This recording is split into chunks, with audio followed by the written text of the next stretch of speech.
All right, let's just dive right in here and check her out. It's in the key of D, and everything comes straight out of the D major scale. So, a quick review here: D major scale, open D, 2, 4, and 5, and then open A, 2, 4, 5. All our notes are right there. All right, so here is the first phrase. Now we're doing open D to the 5th fret of the D, open A to the 2nd fret.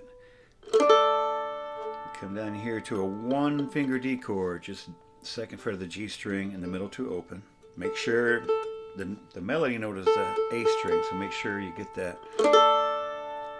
And then just the D string. You don't have to move anything or do anything.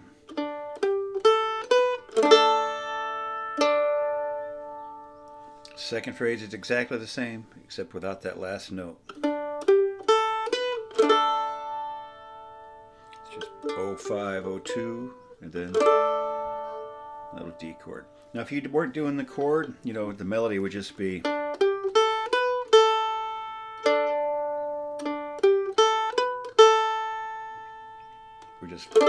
We're just filling out that open A string sometimes. All right, so the third phrase is just the first phrase again. That time it has that last note, and then it ends on this little phrase, which is, and again, right out of the scale, 4, 5, 4, 2, and open on the D string. But I like to drone it with the A, the open A string. And when I get to the last note, the D, I'll usually make it be part of that chord again. Same chord, 2nd fret here, open 2 in the middle. Fills it out nicely. So that whole beginning part again, the A part, as I guess it were.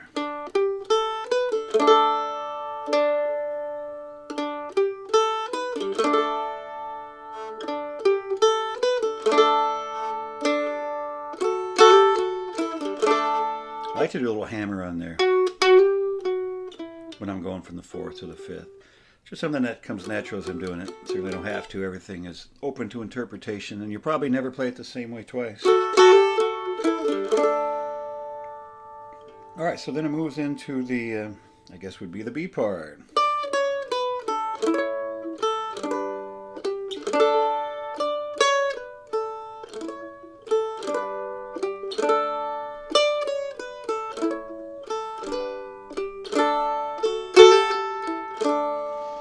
So again, right out of the scale,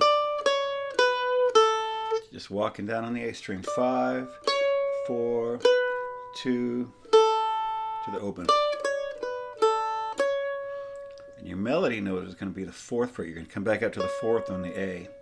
But might as well make it be part of this A chord, because you can fill that out nicely just by borrowing the middle 2, or not the middle, the top 2 strings below it. So you got 2, 2, and 4, just a basic A chord.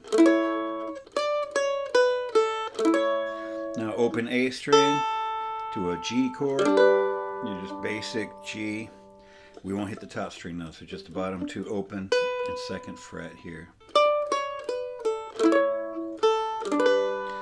Reach down here, you grab the 5th fret of the D string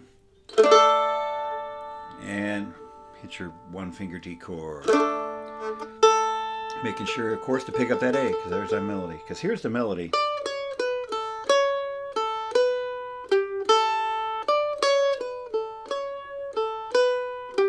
We're just putting chords under that.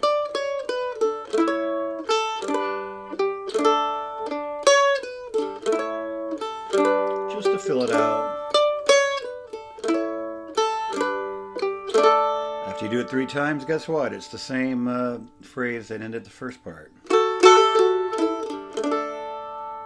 4, 5, 4, 2, open on the D.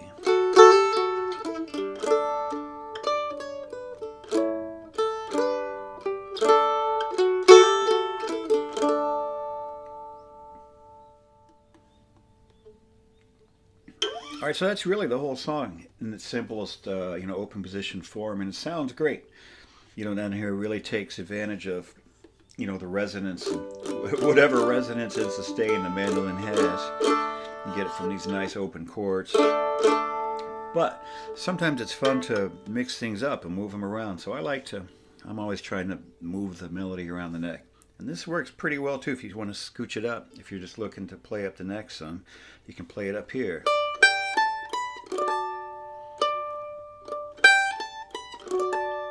Check it out. If you just did that opening phrase, 5th fret on the A, and then walked up 3, 5, 7 on the E string, you're going to have to use this form of a D chord where you got 4 here, and then barring the top 2 on the 5th fret. So you can just hit the chord, because there's your A melody, and then there's your D, just like before you did it down here.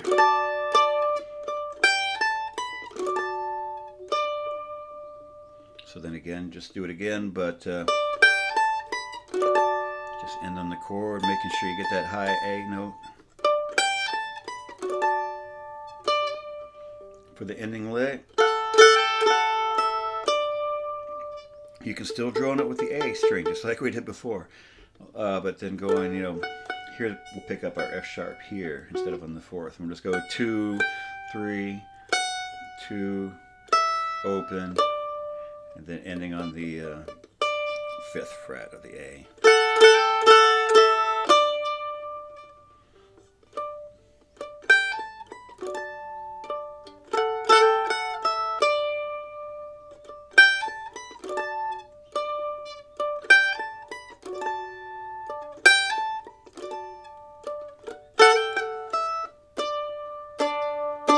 You can hit open D with that 5th fret too. That'll kind of beef that note up.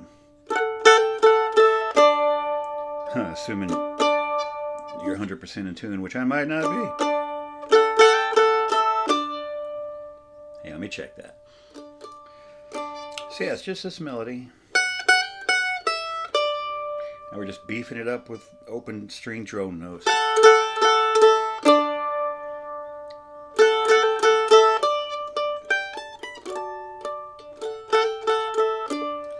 Now when it comes time for the other part,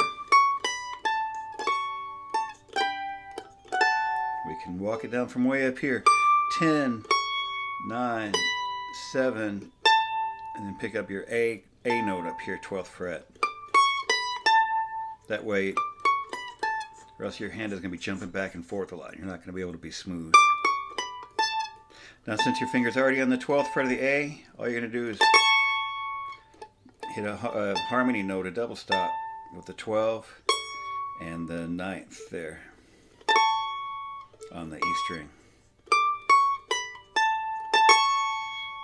Hit the 12th fret again on the A. We'll move that down to harmony here, 10 and 7.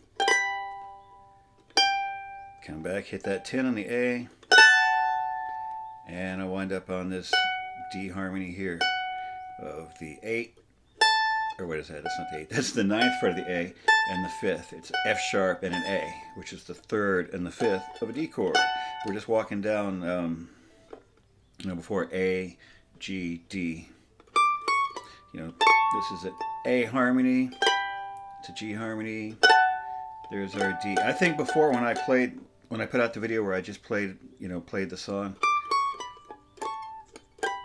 I think I came down here and grabbed the full-on D chord. But as I go along and play it, I realize that's a lot of jumping around with the hand. When you can just hit a D harmony right here with the 9th fret and the 5th fret. However it works for you, But I wrote it out this way. Oh, didn't write it out that way.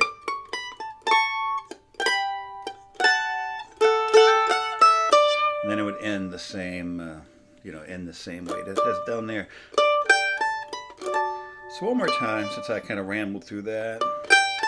The whole higher part is...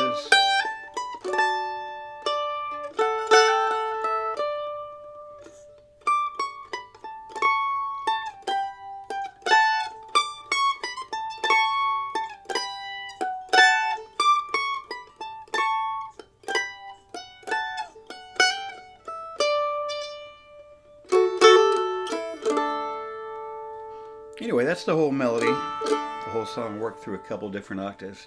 It's a fun tune to know. Sounds great on the 8-stringer. And again, what we're really doing here, especially in the lower part, we're just learning that D major scale. And this is just one of the many, many, many songs that are buried in those notes. I kind of think of it as like a little treasure hunt, a musical treasure hunt, because you got all the notes right here. There's so many songs just right there. I think that's probably the next video. Let's look at a bunch of songs that are just right out of that scale. But I digress. Hope you enjoyed checking out the Chariots of Fire. Thanks for tuning in. See you next time.